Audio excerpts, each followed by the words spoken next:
Without much fanfare, the White House released the economic portion of its long-delayed Mideast peace plan Saturday, promising tens of billions of dollars for the Palestinian economy. The Peace to Prosperity plan will be unveiled at a conference in Bahrain next week as the Trump administration looks to promote its economic vision for how to resolve the Israeli-Palestinian conflict. Unveiling the proposal, President Donald Trump's son-in-law and senior advisor Jared Kushner said he welcomed constructive criticism. There was plenty of it, wary of what they see as a pro-Israel effort to undermine their cause without a serious attempt to find a political settlement that has eluded the region for generations. Palestinians and their backers in the Arab world rejected it out of hand. "We don't need the Bahrain meeting to build our country," Finance Minister Shukri Bisara said Sunday. The sequence of the planned economic revival followed by peace is unrealistic and an illusion, Bisara added. The plan for economic revival would take effect only if a political solution is reached. But there is no clear timeline and it remains unclear what Kushner and Jason Greenblatt,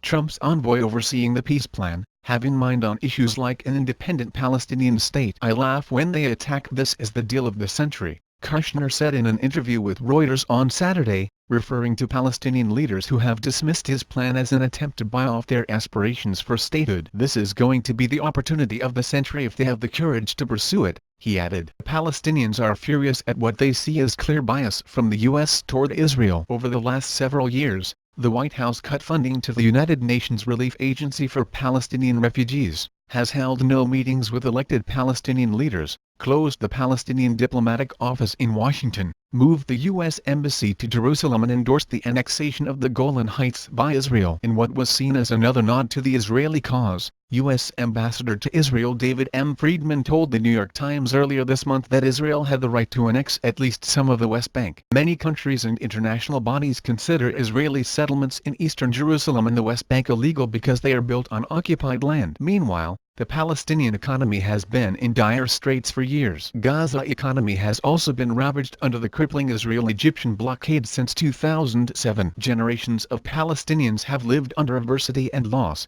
but the next chapter can be defined by freedom and dignity, the White House said. Longtime Palestinian politician and leader Hanan Ashrawi was unimpressed. "First, lift the siege of Gaza, stop the Israeli theft of our land, resources and funds, give us our freedom of movement and control over our borders, airspace, territorial waters etc.," she said in a tweet Saturday. "Then watch us build a vibrant, prosperous economy as a free and sovereign people." The Palestinian Authority is boycotting the Bahrain conference in protest to the U.S. approach, leading the White House not to invite the Israeli government. In the wake of the economic plan's release Saturday, Palestinian President Mahmoud Abbas said focusing on economic issues is unacceptable before the political situation is discussed. Abbas said that Trump's broader peace plan will not succeed because it ends the Palestinian cause. The Palestinian president said that the American scheme adopts Israel's visions and neglects the long-standing two-state solution to the conflict. "Palestine is not for sale," Ismail Rudwan, an official with Islamic militant group Hamas that governs Gaza, told NBC News. "We affirm our rejection to the deal of the century with all its political, economic and security dimensions." In a comment to NBC News before the economic plan was unveiled, Fawaz Durges,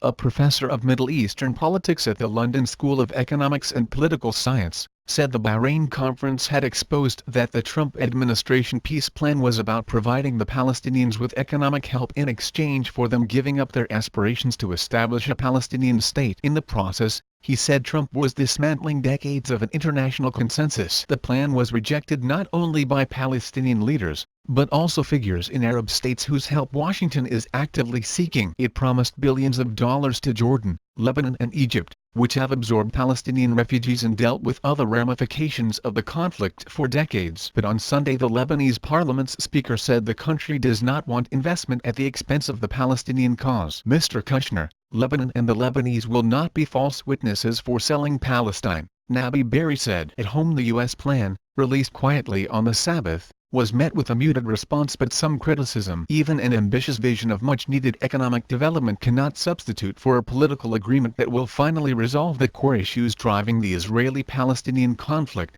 said Jeremy Ben-Ami, president of J Street, a Washington-based liberal advocacy group. It also drew mixed responses from the political establishment in Israel. Zaki Hanagbi, a cabinet member close to Prime Minister Benjamin Netanyahu, called Palestinians' rejection of the plan tragic. But Ayman Oud, leader of the party that represents Israel's Arabs, said Sunday that the only solution to the conflict is to establish an independent Palestinian state alongside the State of Israel. Someone needs to explain to Trump that you can buy everything with money, Israel Daily Ma'ariv newspaper quoted him as saying.